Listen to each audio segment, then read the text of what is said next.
No, look, like I said, the way I grew up and everything I've seen ever since, when I talk to farmers or factory workers, electricians, I find they know just as much or more than the so-called experts I encounter on Parliament Hill. Well, look at all this money we get to spend.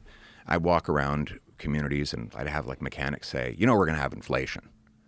And I would say, yeah, it makes sense to me. And I'd go back to Parliament Hill and the experts would all say, no, there's not going to be any inflation.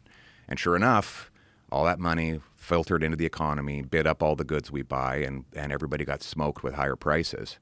But the point is that it was the common people who don't study this stuff for a living, who don't read endless reports and studies, who could just figure out that if there's money pouring into the economy that's not matched by goods and services, it's going to bid up the cost of everything.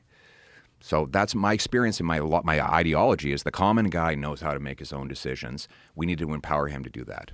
Yeah, just stay out of people's lives. So there's a narrative in America, and the narrative is that you were about to win and your party was about to win, but then Trump came along and said that he was going to turn Canada into the 51st state, and everybody went crazy. Is that accurate? I wouldn't say they went crazy. I mean, it was they got very upset. They should be upset, though. I mean, well, it's a crazy thing to say. It is a crazy thing to say. Canada's not for sale. We're never going to be the 51st state.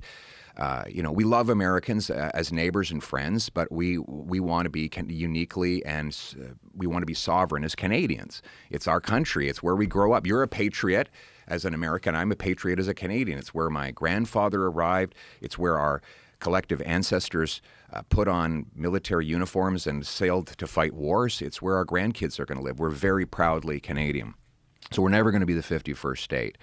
And I just wish he'd knock that shit off so that we can get back to talking about the things that we can do as two separate but two separate countries that are actually friends. Did that really have that much of an effect up there? Like, did people take him seriously?